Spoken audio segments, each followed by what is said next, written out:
Martino. L'opinion populaire. Alors, vous savez, on est en pénurie de logements, puis les locataires, quand ils cherchent des logements, ils doivent s'assurer de plusieurs choses. Là, y a-tu des vices cachés? Il faut que tu fasses inspecter la maison, puis y a-tu déjà un meurtre ou un suicide? Donc, vous savez, si vous êtes propriétaire d'une maison et vous vendez votre maison, puis quelqu'un s'est déjà pendu dans le salon, vous êtes obligé de le déclarer à votre acheteur. Et est-ce que la maison est hantée? Y a-tu des fantômes dans la maison? Il y a des gens qui croient à ça. Vous savez, moi, je crois en rien. Je crois en rien. Je crois à peine à moi. Tu sais. Je crois en rien. Mais Stéphanie, Oui. tu crois aux fantômes? Ben, en Tu fais exorciser ta maison? Ben c'est ça. Quand on a acheté notre maison, maison de 1943 quand même, plusieurs propriétaires. Puis là, tu sais, je me suis dit, mon Dieu, on approche du 100 ans. Fait que moi, je me suis dit, hey, là, moi, mon couple, je veux que ça dure. Puis en plus, on a plein de rénovations à faire. On a de beaux défis qui se présentent devant nous. Mais là, je me suis dit, garde, moi, j'aime mieux pas prendre de chance. J'ai fait venir quelqu'un pour... Es-tu feng shui? As-tu remarqué? Je suis tu l'as pas arrangé feng shui? T'es pas là-dedans. Non, je suis pas là-dedans, Okay. mais je suis plus comme dans, disons, l'énergie. Tu sais, j'étais là, et tout d'un coup, qu'il s'est passé quelque chose ici, des vieilles chicanes, je sais pas. Je ressentais le besoin de juste faire le ménage de l'énergie, fait que j'ai fait venir quelqu'un. On a brassé de la sauge, en tout cas la fumée de la sauge dans toutes les pièces de la maison. Pour l'énergie. Pour changer l'énergie. Puis on a mis du petit sel, monsieur saura nous dire, mais du sel dans les quatre coins de la maison pour les bonnes énergies, puis tout ça. Mais là, tu sais que Stephen King, là, dans The Shining, ce qu'il dit, c'est que les maisons ont une mémoire. C'est ça qu'il disait dans son livre. Là.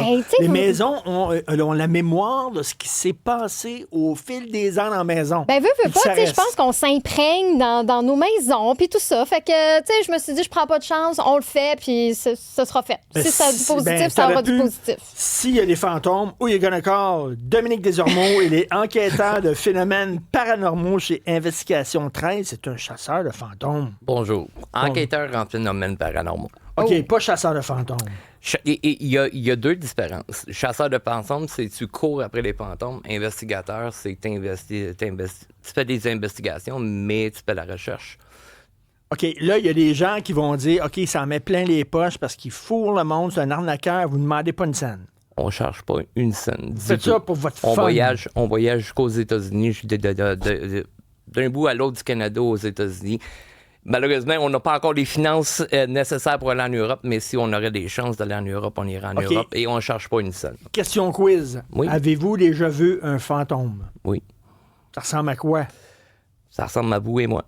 OK, ils ont comme un transparent. corps. Il est transparent. Il y a différentes théories sur les fantômes, etc. Il y a ce qu'on appelle une apparition complète, ça veut dire comme vous et moi, en chair et en os. Sauf qu'il y a certaines affaires qui changent. On peut boire à travers de la personne. Ou la personne va disparaître instantanément comme un show de boucan devant vous. Il y a d'autres fois où c'est simplement un nom qu'on va voir. La première fois, vous avez vu quelque chose comme ça? Vous avez quel âge? 2 ans. 2 ans? Oui. À 2 ans, on voit bien des affaires, là. On voit des affaires, des affaires qui n'existent pas. Beaucoup d'affaires, mais on a de l'imagination à 2 ans. Là. Au fur et à mesure. On voyait des monstres en dessous du lit, puis on voit des vêtements, ça patère, c'est une bébite. Au fur et à mesure que j'ai grandi, j'ai vu différentes entités, dont mon arrière-grand-père que j'ai pas connu. Il est mort avant que je sois né. Est-ce que ça parle, un fantôme, ou... Oui. Donc, on peut avoir une conversation...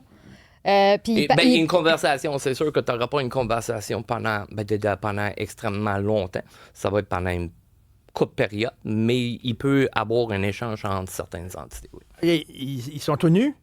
Non. Ils sont habillés? Ils sont habillés. Ils s'habillent où? Au château ou quoi? Non, mais ils portent des vêtements de leur époque. Oui.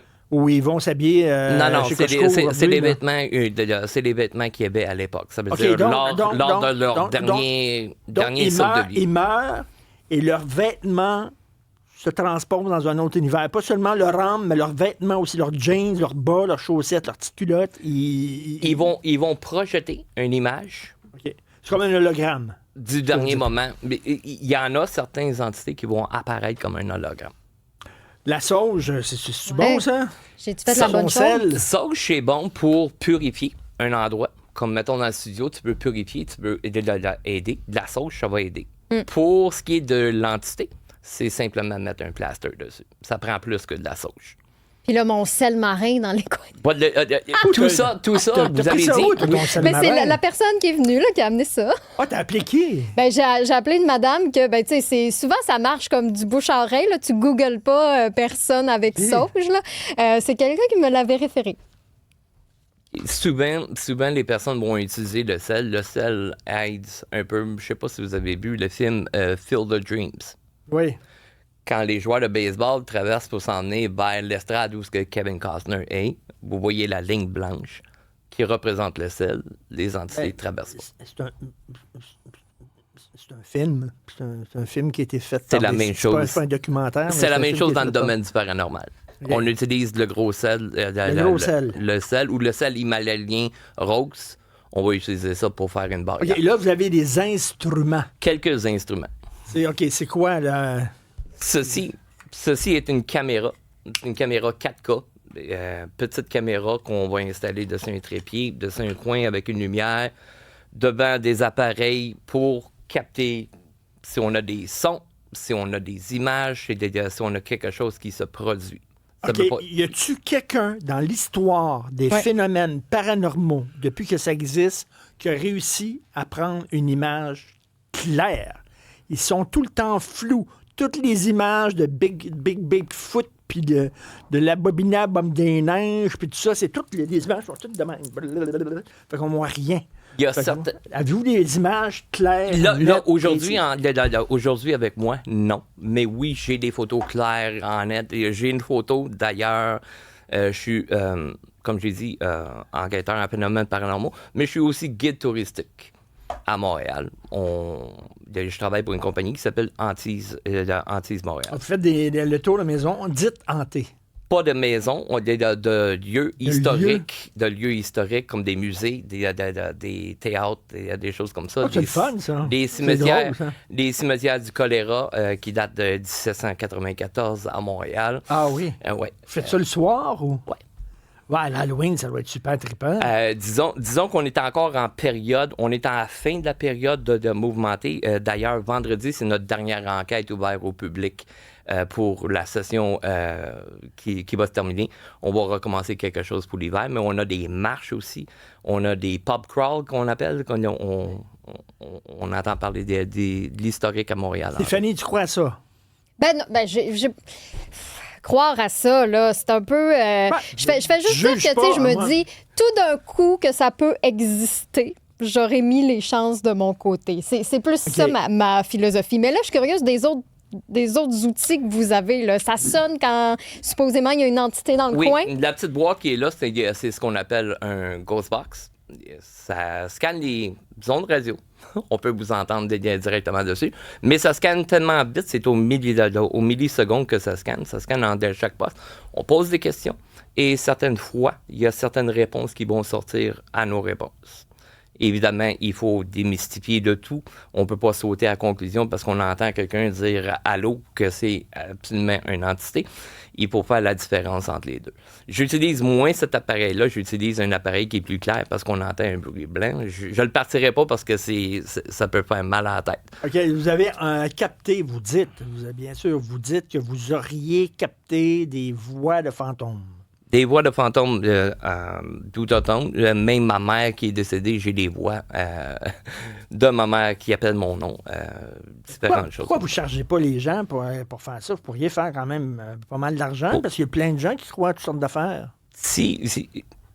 La manière que j'explique ça, la manière que beaucoup de personnes dans le domaine expliquent ça, c'est que c'est un don qui nous a été donné.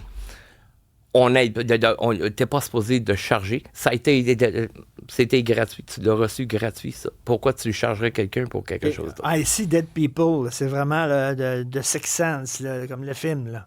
Vous avez ce don-là de voir des affaires que moi, je ne verrais pas, mettons. Mm-hmm. Ah ben ça, c'est facile. Ça, tu dis, ben, tu le vois pas, mais moi, je le vois. Ben oui, mais tu sais. Mais avez-vous des exemples, par exemple, ça se dit bien, mais que vous êtes allé dans un endroit, on vous a appelé parce qu'on pensait que c'était hanté, il se passait des choses, puis là, à ce moment-là, vous discutez avec l'entité pour qu'elle quitte? Comment ça...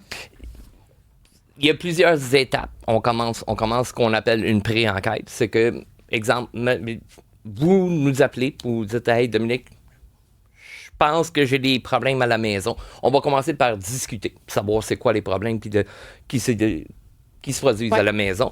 Et évidemment, nous, à Investigation 13, ça fait plusieurs temps qu'on est dans le domaine, ça fait qu'on s'est raffiné un peu.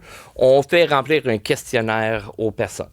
Le questionnaire pose des questions sur l'activité qu'on pense qu'il y a dans les lieux, mais aussi sur la personne. On demande si la personne consomme drogue, alcool, etc., médicaments. On a des personnes externes en pharmacologie qui vont nous dire si telle pilule peut causer tel effet, si ça peut t'apporter à avoir des hallucinations, etc. Une fois que tout ça c'est fait, on se présente chez la personne pour faire une pré-enquête avec différentes machines. On va prendre des mesures de température. On va s'asseoir avec la personne, discuter, voir ce qui se passe. Et si on conclut avec le questionnaire, la pré-enquête, que vraiment que c'est pas des problèmes de plomberie, que c'est pas des problèmes de rongeurs dans la maison, etc., c'est là qu'on va se présenter pour faire une enquête. Et là, on va sortir tout le matériel. OK, puis là, faites-vous comme un genre d'exorcisme, là? Vous dites à la personne, on peut te débarrasser du fantôme qui hante ta maison? C'est des médiums qui vont travailler avec nous. J'ai quelques médiums qui travaillent en entour de l'équipe. Eux autres, ils chargent. Ne chargent pas aussi dans mon équipe. Et je tolérerais pas ça. Puis les autres, ils arrivent et ils disent quoi? Balabala, bouh... Ils vont faire certaines prières, vont parler avec les entités. Ils ont plus de facilité à parler avec les entités. Vont leur expliquer qu'ils sont plus dans leur domaine ou c'est plus leur maison. Ils doivent passer à autre chose et vont les aider à traverser à la lumière. Et votre pire enquête que vous avez faite? La pire enquête présentement... Comme la plus épeurante, là.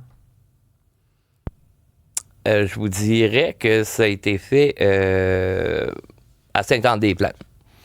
Maison, 3 étages. On s'est présenté là et je me suis fait graffiner par quelque chose d'invisible du devant, de l'estomac, jusqu'au derrière du dos, 3 lignes. Tout le long. C'était à peu près de la seule... Je suis pas vraiment quelqu'un qui est peur. Je vais aller tout seul dans n'importe quelle place. Je vais dormir. J'ai dormi dans des asiles qui sont hantés, etc. J'ai pas vraiment peur. Comment j'expliquais ça? J'ai vécu des décès. Je suis mort, je suis revenu à la vie. Ça fait que pour moi, ça me fait pas peur. Combien de minutes? La première fois, c'était à la naissance, 17 minutes. Après ça, les autres, je peux pas compter combien de temps. Comme Normand Lester? Ah oui?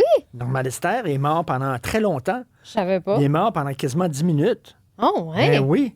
Il y a eu un gros accident d'auto à Outremont, puis il était déclaré mort pendant très longtemps. Et he's back. D'ailleurs, il est revenu à la vie. D'ailleurs, sur ma deuxième mort, j'ai été frappé, j'ai été laissé hit and run, qu'on appelle. J'ai été laissé pour mort. Je me suis réveillé sur le bord d'une clôture ensanglantée, le linge déchiré. Et c'est là que j'ai fait le contact que j'ai vraiment eu un contact, parlé avec ma première entité qui était mon arrière-grand-père. Il est mort la même journée que je suis né, 6 heures avant. Okay.